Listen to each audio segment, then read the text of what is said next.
Hello, folks. Welcome to another episode of Generation Red, also known as the Husker Fan Hangout, which means you can jump on the stream with us. If you're watching us on YouTube right now, please, or in the near future, take a look in the comments. There is a link there where you can actually join the stream. I can also repost it if you need me to. But otherwise, Scott, we're just here to hang out and talk about a few things that have happened over the last few days, namely Big 10 Media Days and some of the quote unquote drama that surrounded Big 10 Media Days. For me, it wasn't a whole lot of drama. It was just a lot of media people wanting drama because they want Scott Frost to dance around like a fucking monkey and say the things that they want him to say. And when he doesn't, they've got to make a freaking federal case out of it. Most notably, the paper with the initials OWH. That's all I need to say about that. Everybody else really didn't give six shits from Sunday about it.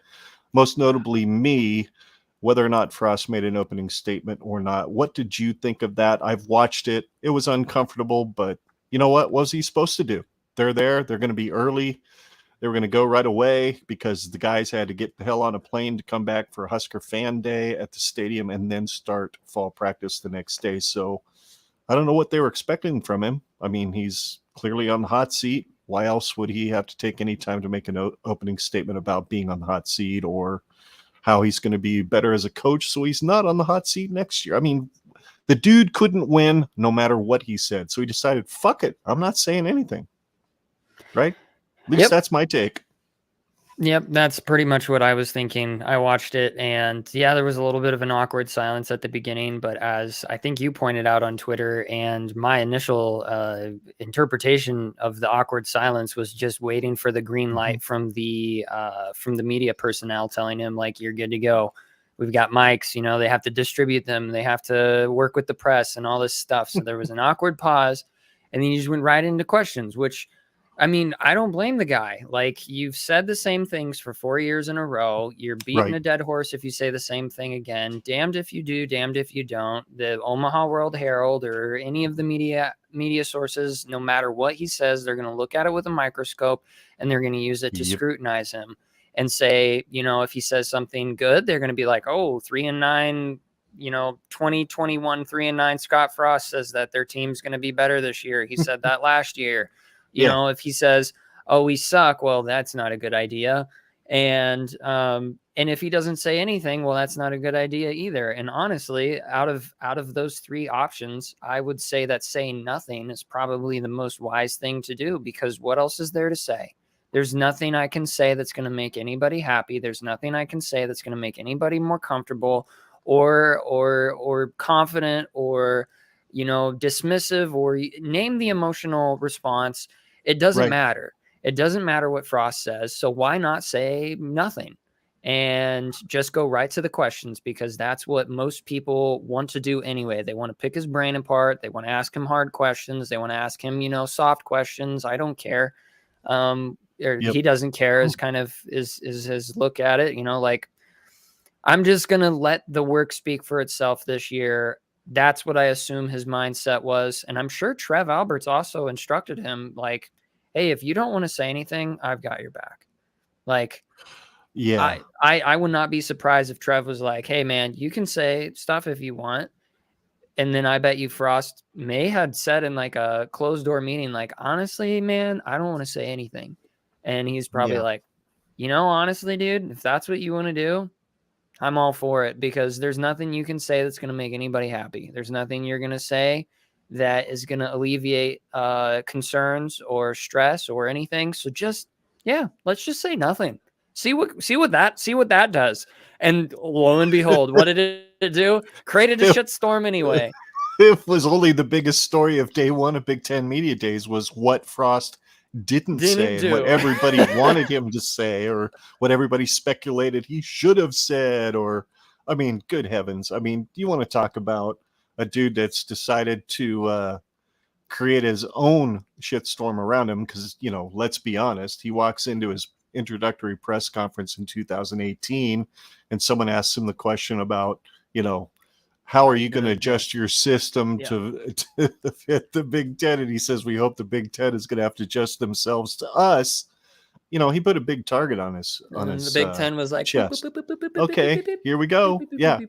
And then he goes to Big Ten Media Days, and in one of his responses to a question in his first Big Ten Media Days was, somebody asked him about wins and losses, and he was like, well, everybody better get us now, because come year 2, and everybody picked us to win the Big Ten West in year 2, and then we completely crapped the bed on that deal. We get to Iowa with the opportunity to at least get to a bowl game, but we're damn sure we're going to win the Big Ten West. But yeah, it's just the poor guy.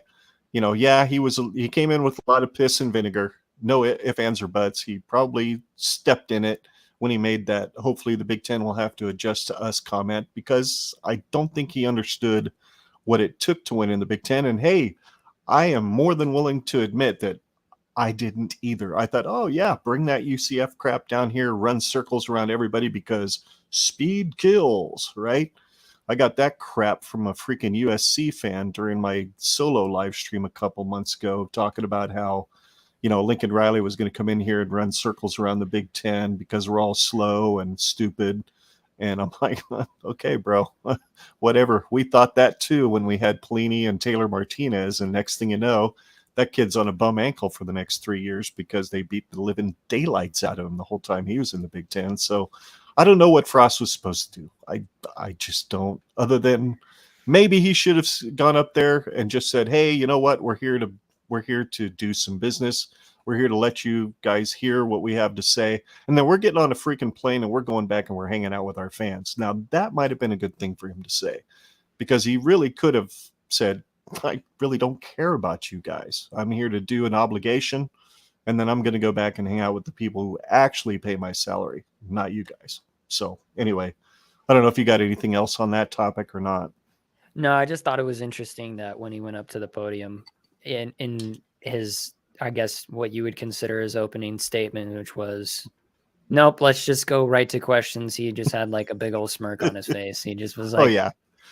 It was almost like he knew what was about to happen. He's like, oh, there's going to be some journalist just like, somebody's got to run around the room with a microphone, because there was only one dude. The Big Ten, the freaking conference that pays their schools over $50 million a year in revenue, and it's on the Big Ten network, and they can only hire one fucker with a microphone. Only one? That makes no sense. Why was Frost standing there for 30 seconds waiting for a question? It just makes no sense. But anyway, yeah. Doesn't have funny. to. Doesn't have to make any sense. Yeah, nope. No. What you pointed out. I don't mean to get off track here, but whatever. We're just chatting. No, go ahead. This is just a hangout. It doesn't matter. I was listening to the Husker Podcast, and yeah. I believe that was it both Big Kurt and oh, you're talking about the don't be messing with the Husker Cuzcast there. That's the Eyes on Big podcast, dude. No, I know, but they had the Eyes on Big. I can't remember if they had both. Oh, this was a while back. Yeah. Yes, that was earlier. And one of the fascinating conversation points that they had that I think Big Kurt asked the Cuzcast was like, what did you guys think of going from the Big 12 to the Big 10 and the transitional period that was, and what was your like tone with that? Because from my experience being on Twitter, and this is Big Kurt speaking, he's like, from my experience on Twitter, I think that was Jeffrey. Jeffrey the Greek. That's what it was. Yeah. Jeffrey. Sorry, Jeff. And he just was like, yeah, from what I could tell from Husker fans as of late, the impression that they retroactively have initiated was that, oh yeah, we knew that going to the Big Ten, it was going to be tough. It was going to be hard. It was going to be rough. And he's like, but that's not what I remember seeing back when you guys joined the Big Ten. I remember it being like, oh God, like, here we go. We're going to go to a boring conference. Nothing exciting is going to happen. We're just going to win and dominate the Big Ten. And it was fun for me because I was listening to it and I was like, yeah, that was kind of my thought. That was my thought going into the Big Right. Ten, was that it's a boring conference. Anytime I turn on football on the Yeah. weekend when we were in the Big 12, is I wanted to watch Big 12, SEC, or even the Pac-12. Like I never cared about the Big Ten, aside from Michigan and Ohio State. I just didn't know anybody. Like I just assumed that they were a trash conference. And so it was just an interesting conversation point. Do you remember exactly, like reminisce? What were your initial thoughts when it was like, when we're going to the Big Ten? What were your thoughts?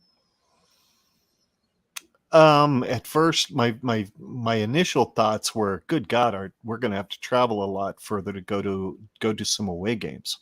That was my first thought. My second thought was, crap, Pelini has finally figured out almost right away how to defend the Big 12 and their offenses, which were, almost zero run games. So as long as you knew how to stop the run, you just had to play some decent zone defense, and you could stop the pass game. And watching the Big Ten, I knew there was some big dudes up front. I knew they could manhandle people, and it was boring football, but it was effective. And I was hopeful, but yet at the same time, I was a little bit skeptical as to whether or not we were going to be able to adapt. And then, 2011, we get to the Big Ten. We do pretty good. We go, 4-0? To open the season, I believe. And then we get to our first Big Ten game and we just get clocked by Russell Wilson and Wisconsin. And they just ran over us like a freight train. So I was worried. I really was worried getting to the Big Ten. And I was worried whether or not Pelini would figure out what he needed to do on defense to slow the Wisconsins and the Iowas of the world down. Now, we pretty much had our way with Iowa for the first 4 years in the league, which were the last 4 years of Pelini's tenure. He only lost once to Iowa. And we all know, after the 2014 overtime win against Iowa, and Sean Eichhorst, the ginger dipshit, fires him the next day and stands up there and looks down his nose at all the media members and tells them the reason he fired him was he had to look at where Iowa was versus where Nebraska was. And we haven't won a game since against Iowa because those guys have never forgotten that. So joining the Big Ten for me was good for the school and in many ways bad for the football program, because I don't think we figured out how to win on a consistent basis yet. I think we're pretty close to being 500 in the Big Ten since 2011. I haven't done any research on that, but I think we're right about 500 in the Big Ten. And God almighty, you look at the Big Ten West when we joined versus the Big 12 North, we should, by all rights, be a little over 500, but we're not. So no, that's my thoughts on it. And I think I'd already alluded to it earlier, but essentially my thought when we joined the Big Ten, and it was a lot of ignorance, I was still, in my early 20s, like maybe just turned 20 or something like that. And I just had this impression, like I look at the Big Ten and I'm like, well, you've got Indiana, you've got Illinois, you've got Iowa, you've got Minnesota, Purdue. You can start listing off all these teams. And at the time, I'd never seen those teams necessarily compete at, a top 10 level. So it was like, well, we should just go in there and run the house, like we should just dominate the Big Ten. Shouldn't be that difficult. And then it was very difficult.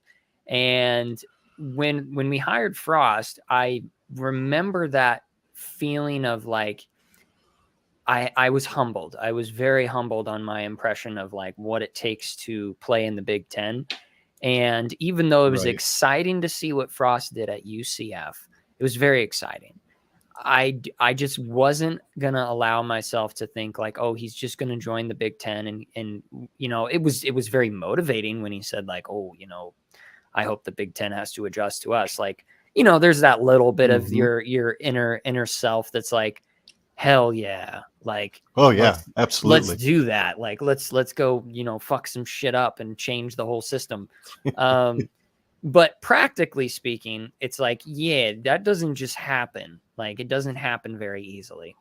And here we are. We're going into year 5 with Frost, and the Big Ten hasn't needed to adjust even the slightest. They've just basically done the same thing over and over and over. And Frost has had to scratch his head each and every single season, trying to scrounge up wins, which have come very few and far between. And so at this point, it's like, well, we'll see what this season brings. But that honestly has got to be the most humbling thing for Husker Nation, is that, geez, like back to back, we thought joining the Big Ten for the most part was like, oh, come on, like this is dumb. Like this should be easy. Right. And then Frost joins, is like, oh, come on, this is dumb. We're going to kick everybody's ass. Like, why does everybody, so skeptical about it? Not the analysts. Of course, the analysts were like, oh, yeah, Frost, he's going to come in and he's going to change the whole Big Ten. I remember that. And it was really hard to go against that grain. But yeah, right. It's been an interesting,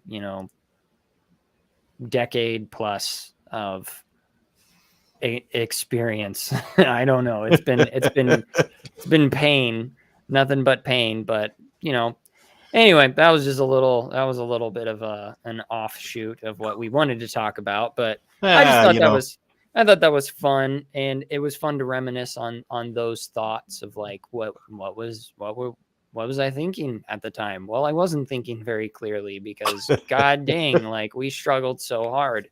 And I feel like we've only continued to struggle more as we've been in the Big Ten. But we'll see what happens this year.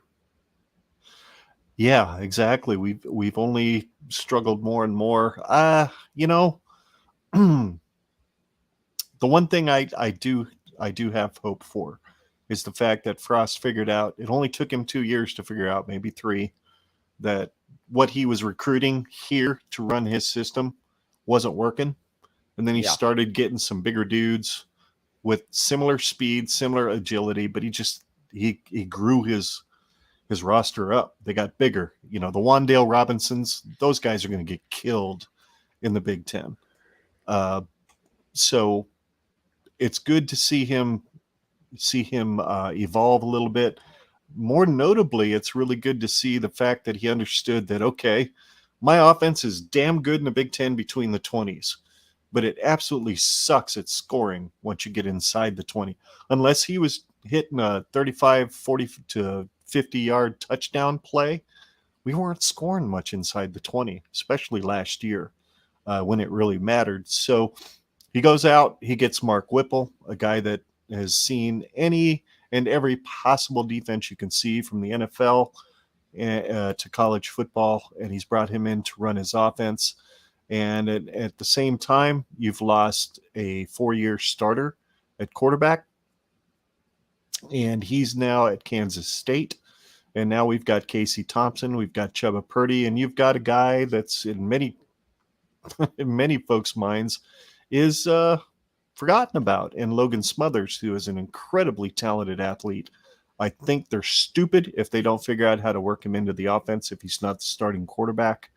But yeah, we're looking at the quarterback race now. And Casey Thompson, at this point, many of the people are saying that he's kind of the presumptive starter, that it's his job to lose. And one of the comments, Frost, if I recall correctly, listening to one of the podcasts this week, made the comment that Casey's the first guy to go out there and take snaps with the number 1 offense, leaving open kind of the idea that he's not the only quarterback that's going to run out there to take snaps with the number 1 offense. Do you think there's actually a quarterback race at this point? I do. I think Chubba made enough strides in spring after he got healthy to let the coaches know that he's ready to go. He's ready to compete. And hey, Whipple recruited him. This wasn't a Frost recruit. This was a Whipple recruit. This was a guy that Whipple wanted at Pitt, and he got him here at Nebraska. So I I think there's a race, and I think it's going to be interesting. I don't think we're going to know who the starter is, at least in my opinion. I don't think we're going to know who the starter is until the starter runs out on the field in Dublin. What do you think? Do you think we're going to know who that is? I honestly, I think that there is a race going on, but if I were to try and like explain it, I would say that Casey is going to have to do something to lose that race more so than Chubba would have to do something to win it. Reason being is just because I think that Casey's got a little bit more experience. He's a little bit more matured. And it would be one of those things where he's probably the default starter. Like I would say it's almost certain that he's the default starter, but there is a very tiny gap, room for error for him to not be the starter.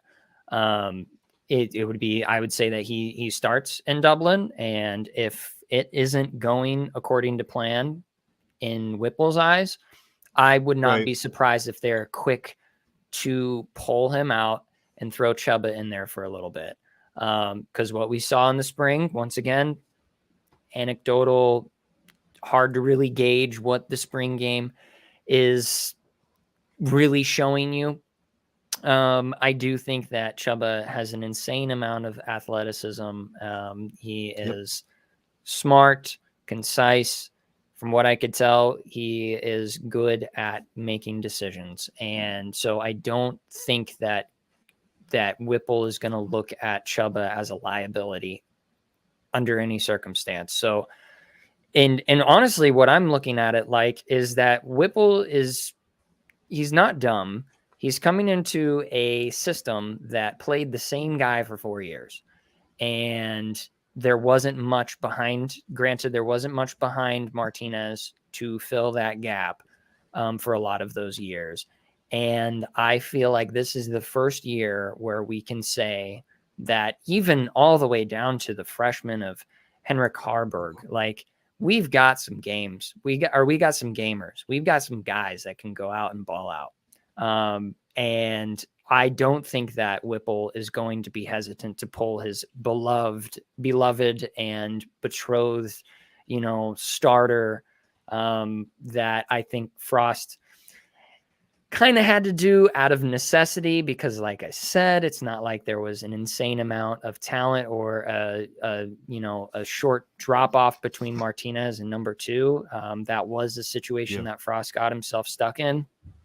But it would not surprise me if it's Casey Thompson at number 1 with an asterisk with underlying that, like, you have to be proficient in all of these areas. And if you don't show competence and proficiency in any one of these areas consistently, Chubba's coming in. That's how I kind of interpret it, but that's just, I don't know. I don't have really much to base that off of other than just Mark Whipple's football IQ and what we've seen from Chubba. So, well, yeah, exactly. And you've got an interesting comment here from DS247 because I've cursed enough on this stream already. He says Smothers may get a start, but if it's not flowing the way Frost wants it to be, he may be swapped or maybe use multiple quarterbacks depending on the play type we are trying to do, which is an interesting thought. And my response is simple. Whipple has always been pass first, and I think he's going to be the guy that's calling most of the plays. And I truly don't think Smothers plays much at quarterback unless it's in a wildcat package inside the 20. So in this quarterback race talk, do you think that Smothers even is in the conversation, or is Whipple looking more at guys like Heinrich Harburg and Richard Torres to develop for the future? And maybe Frost is talking with Smothers about moving and being kind of that switchblade or that not switchblade, Swiss Army knife. But Swiss Army knife. Yeah, that's the word I'm looking for. Because a switchblade only does one thing. That's click and stab. Whereas a Swiss Army knife can do a lot of stuff. And I think Smothers has a lot of tools they can use. What do you think about Smothers in this QB race? Yeah, I hate to say it because I've been a Smothers apologist for well, since he basically got recruited. Right. I just don't think he has the tool set necessary in order to do what Mark Whipple wants to get done.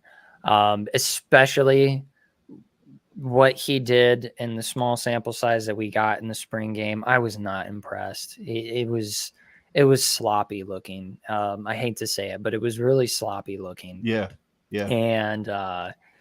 And I do agree with you. And we've said this multiple times in previous podcasts, is that it would be one of those things where you sit down with Smothers, Mark Whipple and Frost sits down with Smothers and they say, hey, listen, you are an insane athlete and you've got a good arm. You've got a good arm for what you are capable of doing.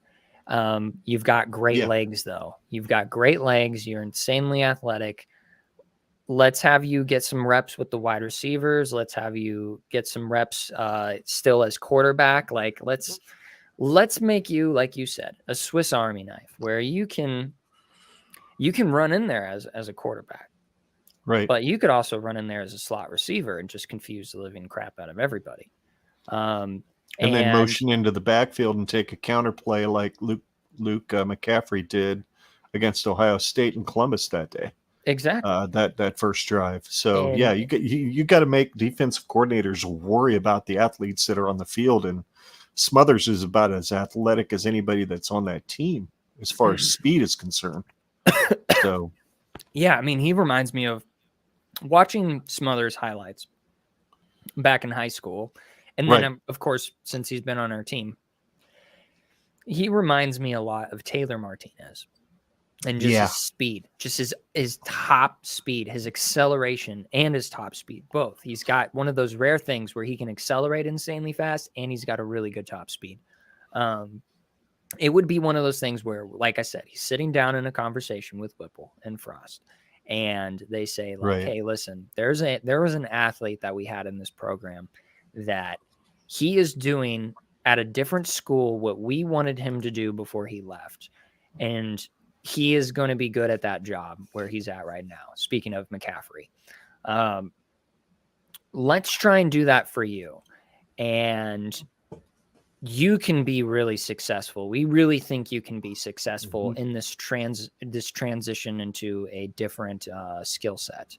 I really truly think that's what they should do. I'm an ignoramus. Yeah, I don't know shit about shit. But I would hate to see Smothers leave to go play quarterback somewhere and have the same thing that happened to McCaffrey. He goes somewhere to play quarterback. They say, you're going to sit behind our starter. And then he goes, okay, well, I'm going to go play here at quarterback. And then he ends up at like University of Alabama, Birmingham,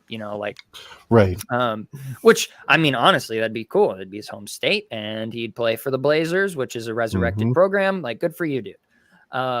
But you could do so much more with your skill set, your athleticism, if you were to just stick it out here. Like, so that's a long-winded answer to say, no, I don't think he's a factor in quarterback. Well, I appreciate your candor. Oh, man. Long way to go to say, hell no, he's not going to be a QB. But you know what? As I said, I think they're probably putting in some Wildcat stuff for him, just inside the 20. See him run out there with another quarterback, then they motion him into the quarterback spot, and maybe he does some zone read stuff or some RPO stuff or whatever. But yeah, interesting. That was an interesting discussion. Let's jump to running back. The running back room, headed up by Mr. Brian Applewhite, who has been quite good at developing guys. He got the guy that he really wanted in Anthony Grant. And a lot of people think that Anthony Grant's going to run out on the field in Dublin and be the starter. I don't know, because Ramir was just so doggone effective for the last half of the season last year. What do you think? Do you think we're going to see a running back by committee approach just like we did last year and all the years under Ryan Held? Or is Brian Applewhite going to be a dude that really wants to find that bell cow, that guy that can go 25 to 30 carries a game? What do you think? So I really did. I spent like an hour earlier really trying to dig into Brian Applewhite and his coaching philosophy in the running backs room. And it's very, I want to say inconsistent because that sounds negative, but it's hard to predict from what I could tell. And I really didn't know how to interpret it. There were times at TCU where he always had a constant rotation of guys, but then there was a few moments where he had his bell cow. And he was very situational. And so what is he going to do at Nebraska? I hope he picks a bell cow. But the way that I interpret our running back room, I don't think that a bell cow is, I don't think that it's necessarily plausible. If it were a bell cow situation, it would be some sort of like, I mean, I do think that that Anthony Grant's going to take the majority of the snaps. Like, that's what I think. Okay. So would that be a bell cow? Sure. But I do think that we'll have Yant and we'll have Ramir Johnson and we'll have Gabe Irvin. They will be, if there would be a rotation, it would be those three behind Anthony Grant, which would be a bell cow. But I don't think that Anthony Grant is just going to be the guy all the time. And then we take these other three and put them into situations like every once in a while. Like, no, what I would want to see is one guy for 70% of the snaps. That's what I would want to see. Me too. But with the amount of athleticism, it's arguable. With the amount of athleticism that we've got in a running back room, especially with, Marquise Buford Jr. saying on Corn Craze, his live stream that he did with him, saying that the running back room is insanely deep and they're athletic and they're dogs and they are the most improved room on the offense. That makes me more inclined to think that Brian Applewhite is going to have a running back by committee type of situation. And maybe it's just recency bias that we've just seen running back room by committee. Like, that's what we've seen for the majority of the last 4 years. And so why would that necessarily change? I mean, we've got a new running backs coach. Sure. Yeah. But like, what, I don't know. A good coach isn't predictable. So like, why would I assume that I can predict Brian Applewhite's plan? I'm more inclined to think that it will still be a running back by committee, but with Anthony Grant taking the higher percentage of snaps. So what do you think that is? 55 to 60%, 65 or over? What do you think? I think it would be like 45% with 55% split between the other three. So he wouldn't take the majority. He wouldn't take the overall majority, but he would take the majority between four guys. Okay. And those four guys are what? Grant, Yant, Johnson, and Irvin? Yep. That's kind of where I land too. I think Irvin was getting ready to take off last year. I think that spot where he cut and he was going to hit that hole against Oklahoma, that was a wide open hole. He was good to go for minimum 20 yards on that play if he doesn't blow out his knee. And I think he was really getting ready to take off. I don't think you throw that talent and sit it on a shelf for a couple of years. I think you need to use it. So Grant, for me, is number one. I think he runs out there, just like you said, on the first snap in Dublin.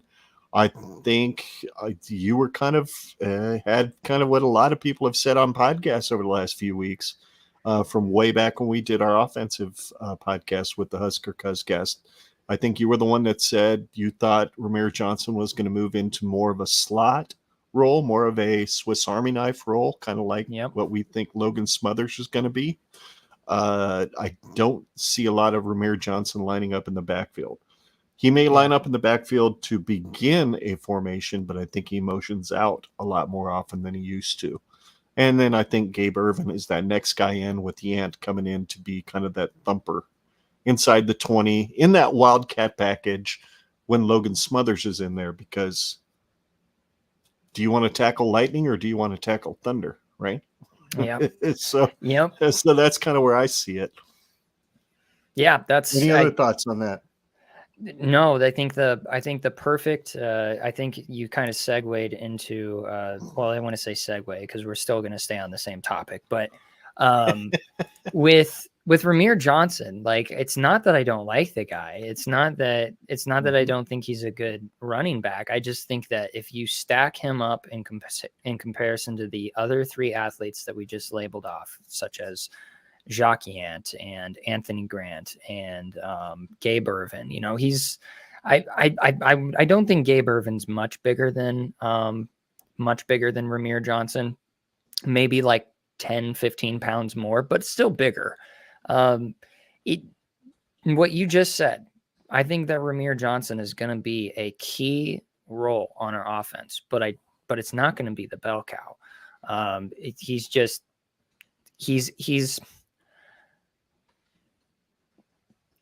right. He has a particular set of skills that the Big Ten is good at stopping after a certain amount of repetition. You know, like if we just keep lining him up in the backfield, people know how to dial that up. What I see from him, like you said, I see a specialist role where he lines up in the backfield with Grant or with Yant, you know, whichever one, Ervin, whoever. And then he motions to the slot. Quarterback is able to read the linebackers, see where they shift and move. And then it wouldn't surprise me if he motions on the snap, right, and then takes a sweep. You know, like that would be his bread and butter, because he's just insanely fast. But yeah, you know, I just don't, and it breaks my heart because Ramir Johnson he's poured a lot of time and energy in this program. Like, he's been here for a while, and he was one of those guys that I remember. I think it was when we first started this podcast and we were doing the preseason last year. He was one of those guys that I thought, and I feel like I said it out on the podcast, is that I'm thinking at that point, I'm like, he's going to be transferring. Like, I see him as a transfer prospect, and he hasn't. He's stuck it out. He's been here the whole time. Like, this guy he has taken just like Logan has. Yep. Yeah, they are committed. And so I think that if he's that committed, that means he's confident. And if he's confident, that means that his coaches are coaching confidence in him. So they obviously have a plan for him. It's just not the bell cow. And I'm really excited to see what that means. Yep, I agree. I completely agree. Well, let's transition for a little bit to the defensive side of the ball. Garrett Nelson had quite the showing at the Big Ten Media Days, which we'll get to one of the comments he made at Big Ten Media Days that not too many people are covering, but we're going to. Yep. But before we get to that, I need to ask a question. And that's this. Nelson or Mathis, who has more sacks in 2022? Because Mathis was not exactly a world beater in 2021 because the Big 12 figured out this dude can wreck a freaking game. So we got to make sure he doesn't get anything done like he did back in 2020. Because I think he only had, 2 sacks, maybe 4 tackles for a loss in 2021. Because I think he was double teamed most of the year. So who do you think? Who do you think gets more sacks in 2022? Because I think both Garrett and O'Shawn are going to get a lot of attention from offensive coordinators in the Big Ten. So who do you think? Oh, well, I'm a homer, and so I want to say, Garrett Nelson. But I mean, a lot of people are high on Mathis. a lot of analysts and a lot of experts are like, he's a dog, he's going to show up, and it's not that he's going to, rip the wheels off of the Big Ten and just go in there and be an award winner of some sort, but serviceable. You should be serviceable. And that's, being very conservative in saying that. I just don't know. I think that, well, I do know. What I do know is that Garrett Nelson is just a freaking freak. Like, he's a freak of nature. Just an absolute crazy guy with a cannon that he's just ready to shoot off at any given moment. And he's a competitive dude. And I think O'Shawn Mathis is a really, really competitive dude. And so it would not surprise me if they finished the year with the same amount of sacks. Like, it would be, because they would be competing for sacks. If there's a scenario that I see most likely between this, like with this question, who has more sacks, Nelson or Mathis? They're both going to be fighting for that, and it wouldn't surprise me if they both finish the year with 8 sacks apiece. Like, and then they're just like, like we. He should have gotten more. Oh no, he should have gotten more. But they're just competitive and good sports. And so I'm gonna honestly say that I'm gonna go with the split. I'm gonna say that they both get the same amount of sacks, like same number, whatever it is. Don't know how many. Right. But it would like. Quote me on this, reminisce on it back in, when we finish the season, you'd be like, oh shit, Scott was right. They both finished with 7 sacks on the season. And it wouldn't surprise me if it was like an even more odd number where it's like they both got half sacks. So they finished with like 7.5 a piece or something like that, where they both like, and they combined on half of those. Yeah. Meet at the quarterback, which is what Wistrom and Tomich used to do back in the day. Here's I think you're right. I do kind of see a scenario where Nelson and Mathis split on the number of sacks that they have. But I also see a scenario where somebody not named Nelson or Mathis has more sacks than they do. Because I think offensive coordinators are going, good God in heaven, I've got an all Big 12 player on one side of the line, an all Big 10 player potentially on the other side of the line. I got to make sure those guys are taken care of. And then Shenander, damn good and well. Oh, yeah. He's got packages out there for Nelson, Mathis, and Tanner. Because Tanner's been Can't forget about Tanner. Yeah, he's going to be playing behind those two guys in that linebacker spot on that 4-3 defense. And I could see Nelson and Mathis both getting 7-8 sacks in the year, both of them, and having somebody like Tanner drop 9. Yep. Just in third down situations or second down situations where we expect somebody to run, but we got all 3 of those guys out there and they decide to do play action and Tanner just goes and lights somebody up, so that's kind of where I think. What do you think? No, I completely agree. I'm glad you mentioned that because I was going to. Well, we haven't even talked about Reimer and Henrik yet. No, and those were the 2 things I was going to say after you'd finished speaking. Was like, well, can't forget about Caleb Tanner because he's a dog like anybody else, and I think that I think last year was a very, very good learning situation for him. That just play the game, don't be all showboaty, don't mouth off. Like, I hope to God that he gets his head on straight and he doesn't make those mental mistakes and internalizes that anger and frustration and gives himself that half a step more. And I think that Caleb Tanner is going to be a weapon for us. Yeah, I do too. But yeah, and then you can't forget about Heinrich and Henrik and Reimer, like Mhm. there's going to be some packages that Shenander is gonna conjure up, and we're gonna just bring the whole squad. And dude, Mhm. the more I've thought about it this offseason, the more I realized that even with the guys that we lost last year, I mentioned this when we talked to the Cuzcast a few weeks ago.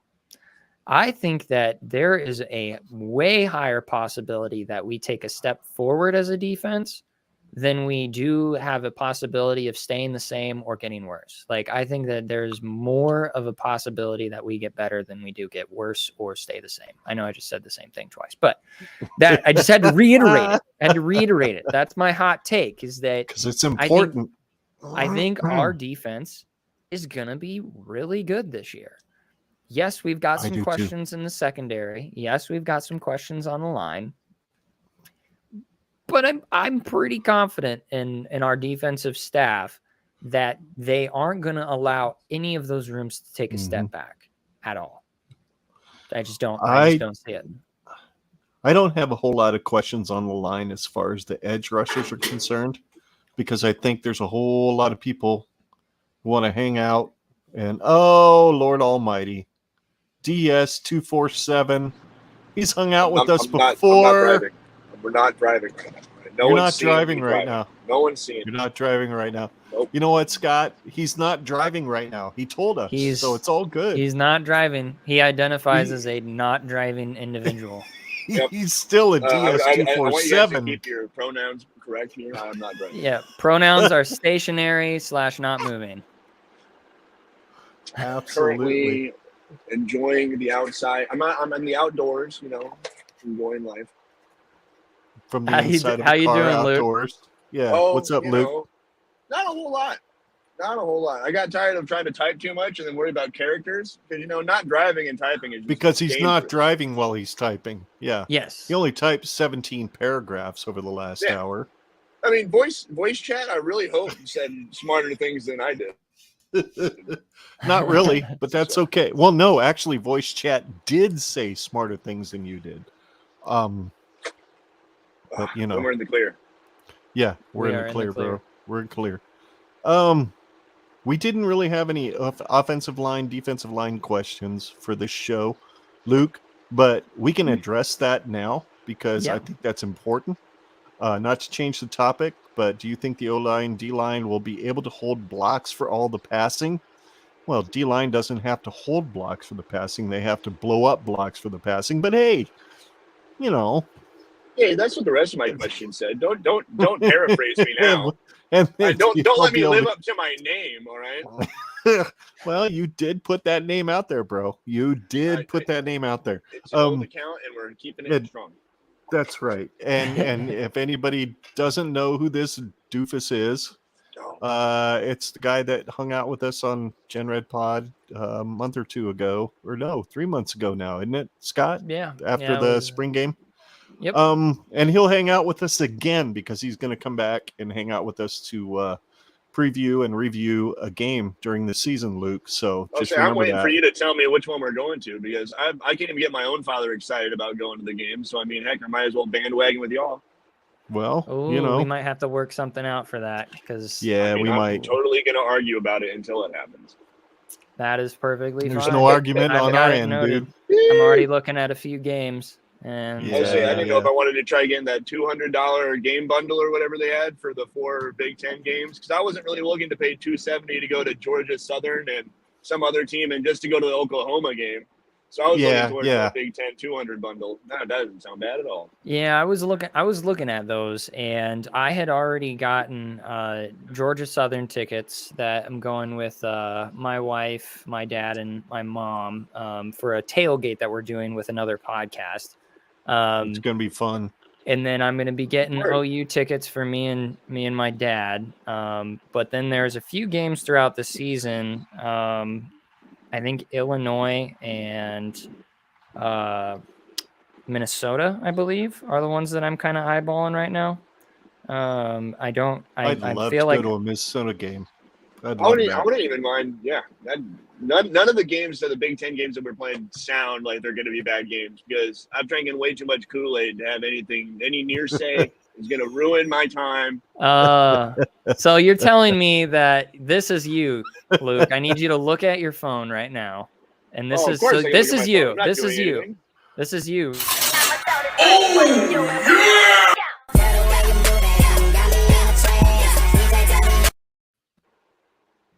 Is that you?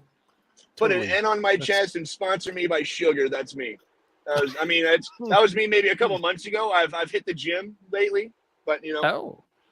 I think I think he's all I think he's all in, Scott. I think he's All all in. all in. I like that one. # all in. Did he say that when he was bending over in the shower? But anyway, Whoa. At the gym. at the gym. Yeah, he's all At the about gym. Jim, as in JIM. That's his boyfriend. Oh man. You know, Luke, I'm actually really impressed that you must have like a green screen surrounding your car right now, because I do see moving objects in the window, and so you must I have don't know had what like a window you're whole talking about. studio set up. That's what took you forever to get here. My was you had button's to too get your far green away. screen. I'd push it so I could be in space, but my button's just too far away right now. Right now I'm on a safari jungle hunt. I just got done watching Maverick, so the glasses came with the movie, and then I just went to the jungle safari hunt. Oh, it's a great movie. Great movie. Oh, it's best a good, movie it's I've a seen great in one. years. So good, so good, so good. Anyway, Yeah, let's because get back we don't on. want anybody watching to listen to us talk about the games we're going to. Let's go back to what you asked about the offensive and defensive lines, Luke. I think Whipple's offense, if I understand it correctly, puts an emphasis on getting the ball out of the quarterback's hands as quickly as possible. And based on the way our offensive line performed last year, holy shit, I'm glad to hear that. Because, poor Adrian ran his freaking tail off trying to get out of trouble.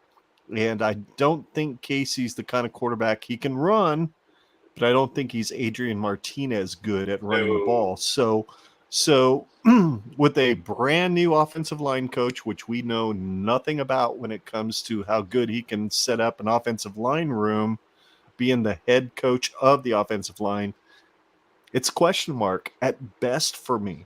It's a question mark. How about you, Scott? What do you think on the offensive line?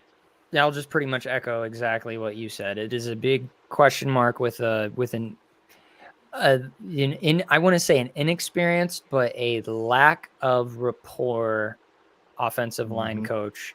That this is his first big gig. Like this is his first real dedicated offensive lines coach job in college football. First, Division I. Like this is his first gig. I believe that he was the dedicated offensive lines coach for an NFL team for a season or two. Or actually, I think he was just an assistant. I actually don't remember. But our offensive line is very questionable. Our defensive line has questions, but I don't think that it's as questionable just because we do I feel like our defense will give us many more answers. Yes. Our defensive lines coach is proven. He knows what he's doing. And we've got some dogs that we just got in with the guy from Alabama, and a few more pieces that we're able to plug into that. So it's really the offensive line that is really questionable, and it's like Dad said, at best it's a question mark, and fingers crossed that we don't take a huge step back. We're hoping to take a step forward, but knowing our recent history, I don't know what it's going to be. Well, it looks like Prohaska is going to start at left tackle, Corcoran is going to start at right tackle, and Benhart's going to move Corcoran's going to move into right guard, and Benhart's going to be out there at right tackle with Hickson at center. Who the hell is going to play left guard? Because that was supposed to be Nordin Newelli until he decided to go all Barry Bonds on everybody. So you guys probably wouldn't know that reference, but that's a PED reference. So is Sammy it Sosa, going to Barry Bonds. be? Yeah, is it going to be? Brant Banks. Who's going to play that left guard spot? That's to me huge because Prohaska's got to protect his quarterback's backside because none of our quarterbacks throw from the left side. So he's got to be the dude that makes sure his quarterback's tail is covered, and that left guard's got to be really good about picking off whoever the tackle doesn't. And that was supposed to be Newelly, and that dude was a brawler. So I don't know. Is it Kevin Williams? Is it Stefan Wins on defense? God help me, please forgive me for confusing the two. Hunter Anthony. Hunter Anthony. That's the other one I was thinking of. That's another one. Or is it somebody else that was recruited the last 3 years that everybody thought was going to be a badass? So that is interesting. It's an interesting discussion for sure. Do you have any thoughts on that, Scott? No, you pretty much covered it. We've got some guys that we can potentially plug in there, but it's just broken record. It's like we had some guys that we had an ability to plug in last year, and it didn't work out very well. So we'll see. We'll see how it goes. You named off all the guys and the structure. At the very least, I hope we take a very, very small step forward. I want to see a little bit of improvement. I just don't want to see us take a step back. But I would say that it's a potential. It's a good potential that we take a step back, and that just means that we're going to be in for way more pain on offense this year than we're even ready for.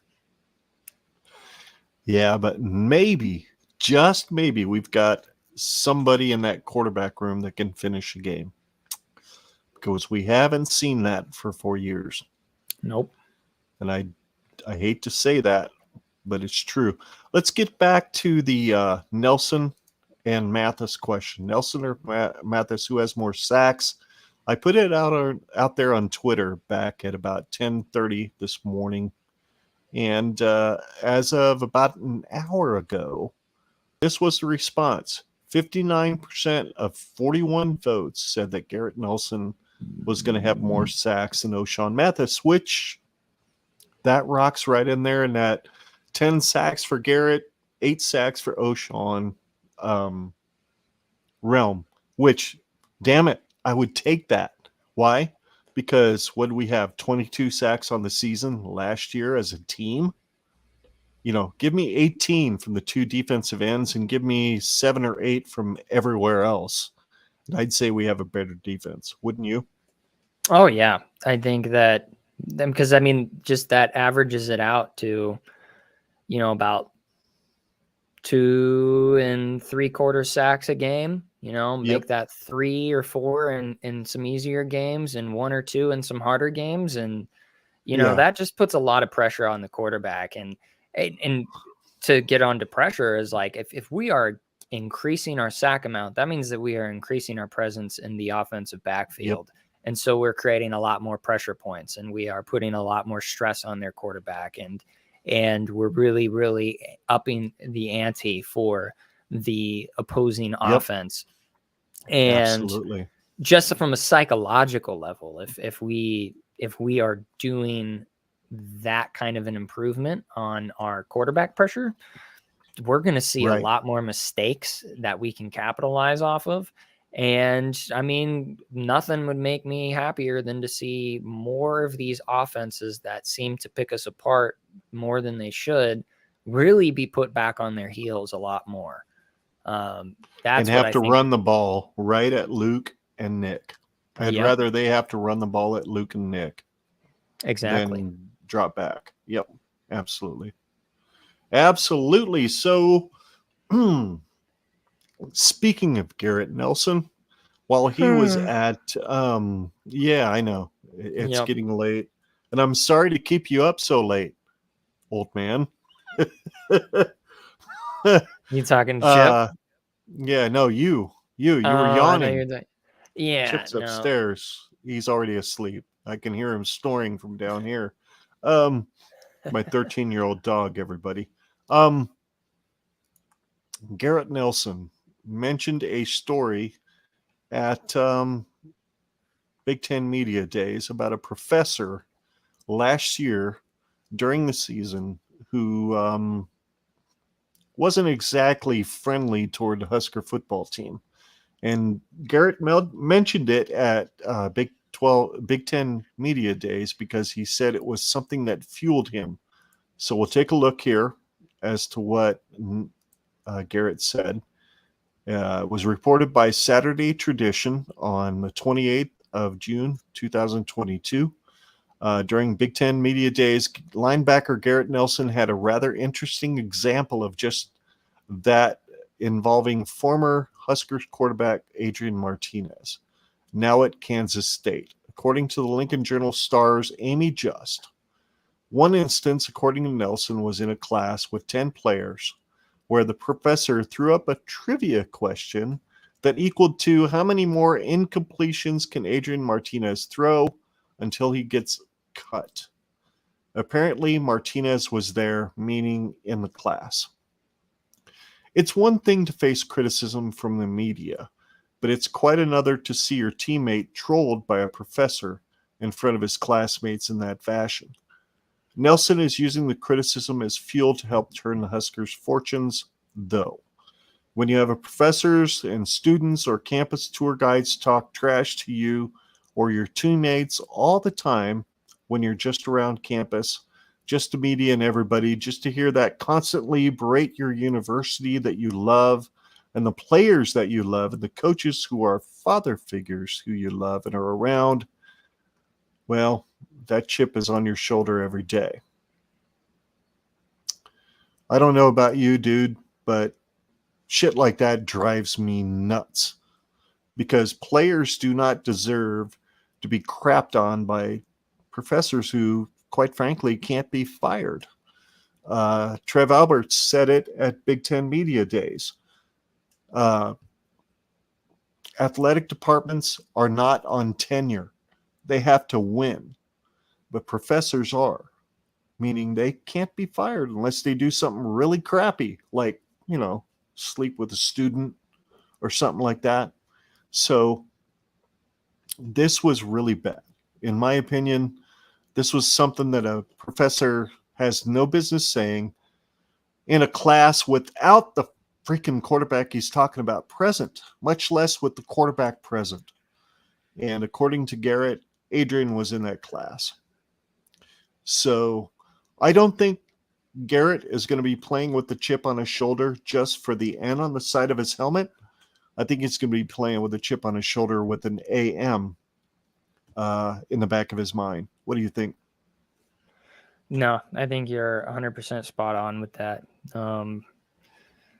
It's like, yeah, you're trying to lighten up the mood. You're trying to get clearly not an alumni, but like a student body that is clearly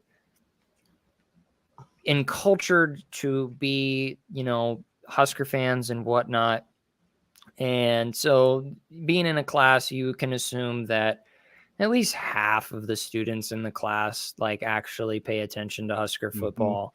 And even the ones that don't, they understand the rhetoric and the cliches surrounding Adrian Martinez.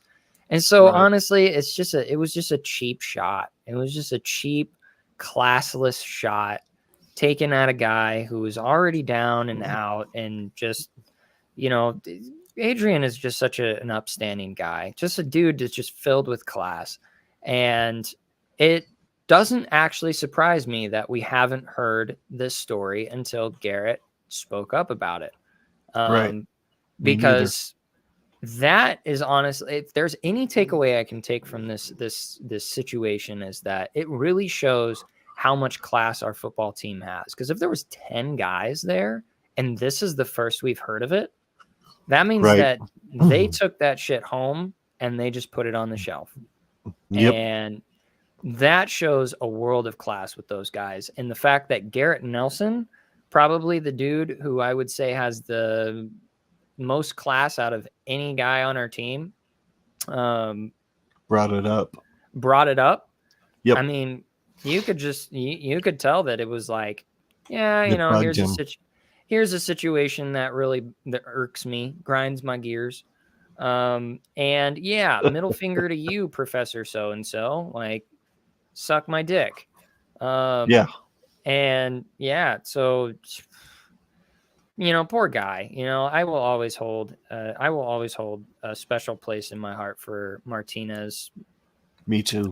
Like, especially, like, it sounds like a slight, but especially off the field. Like, he was just one of those guys that knew how to deal with the press. He knew how to deal with PR. He knew how to deal with the stress and all that. And so this is just another situation where it's like, dang, he handled that really well based on the fact that we haven't heard about it until now.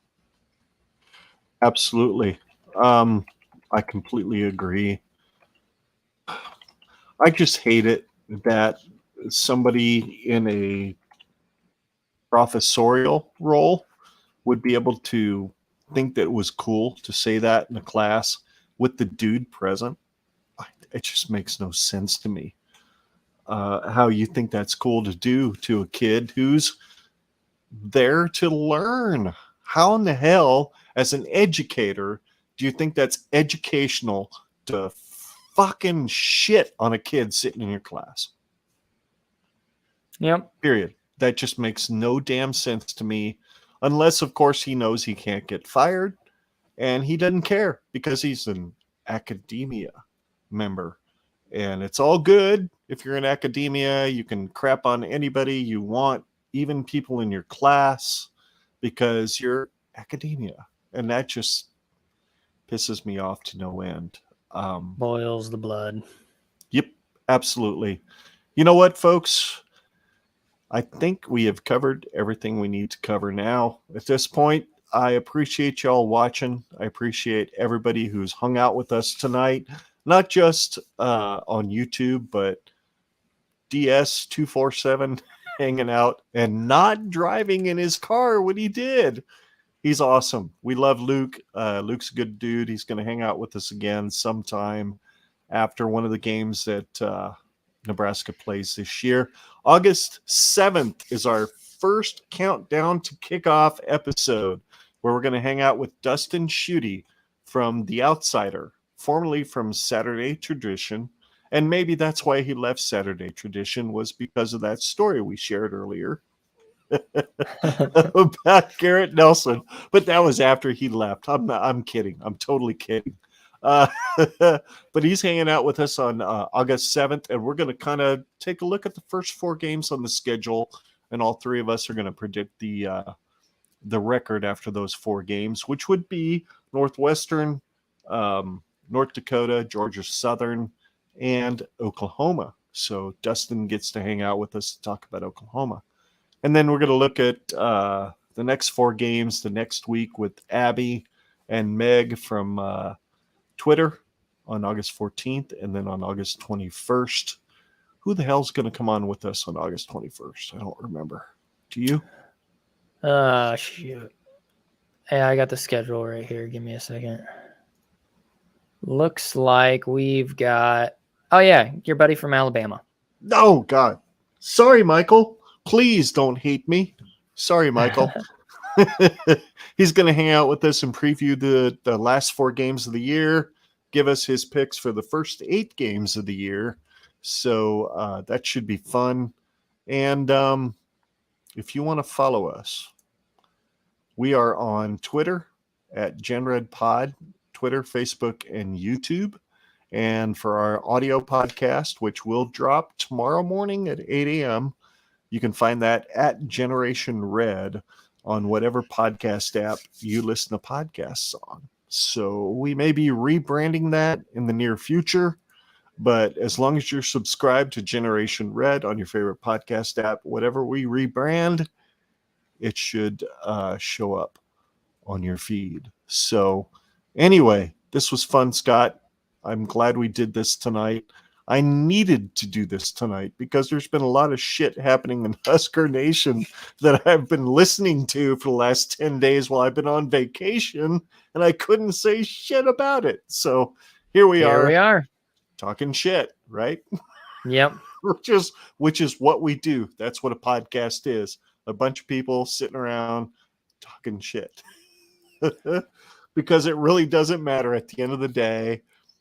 What matters is what happens on the field. And God dog it, I think this year, what happens on the field is going to be a little bit better. Maybe not a lot bit better, but a little bit better. A little bit better. Yep, I think it'll be a little bit better. All right. Anyway, folks, thanks so much for watching. We appreciate it. And remember, no matter what podcast on this network you're watching, Iowa's corn still sucks. Jeffrey the Greek, you know this to be true. But there's no place like Nebraska. Right, bud? Yep. Go Big Red. Go Big Red.